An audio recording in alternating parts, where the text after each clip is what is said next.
When President Donald Trump addressed the United Nations General Assembly on Tuesday, his remarks highlighted a persistent skepticism towards the United Nations mission. This skepticism is not new. During his first term, he famously referred to the UN as merely a club, where representatives from various countries gather for socializing.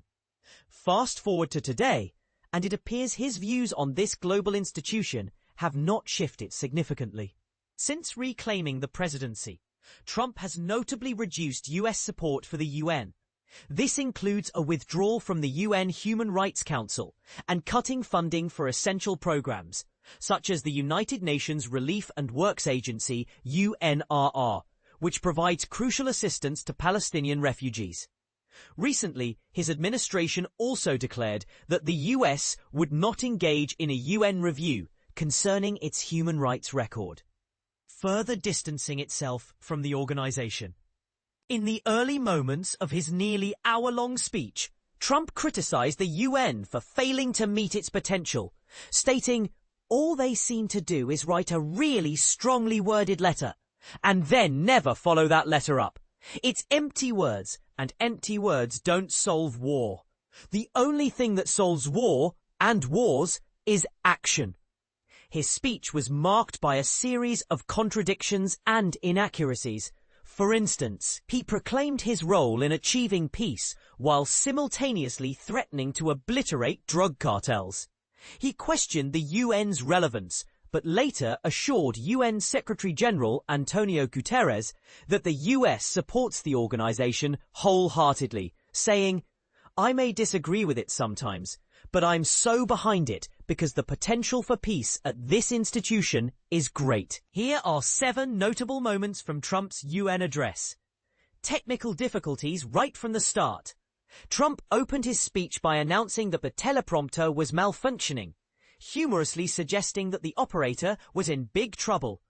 He also took a jab at the UN for having a bad escalator, claiming to have ended 7 wars. In a bid for a Nobel Peace Prize, Trump asserted that he has been instrumental in resolving global conflicts, contrasting his efforts with what he described as the UN's ineffective responses. However, many of the conflicts he referenced are either ongoing or not classified as wars, complicating his claims of being a peacemaker. Criticism of countries recognizing Palestine. Trump expressed disapproval of nations like Britain, Canada, and France that recently recognized a Palestinian state, arguing that such actions would only fuel further conflict and reward groups like Hamas, which he accused of instigating violence. A call for European action against Russia. He urged European nations to take a firmer stance against Russia's invasion of Ukraine, threatening to impose significant tariffs if the situation does not improve. He encouraged these countries to reduce their reliance on Russian oil, scolding nations over migration policies. Trump criticized other countries for their immigration strategies, promoting his own aggressive deportation policies in the US. As a solution to what he termed a crisis of uncontrolled migration, bluntly stating, "I'm really good at this stuff. Your countries are going to hell." Dismissing climate change as a con job. The president labeled climate change predictions from UN agencies as erroneous and criticized renewable energy initiatives, advocating instead for increased fossil fuel purchases from the US.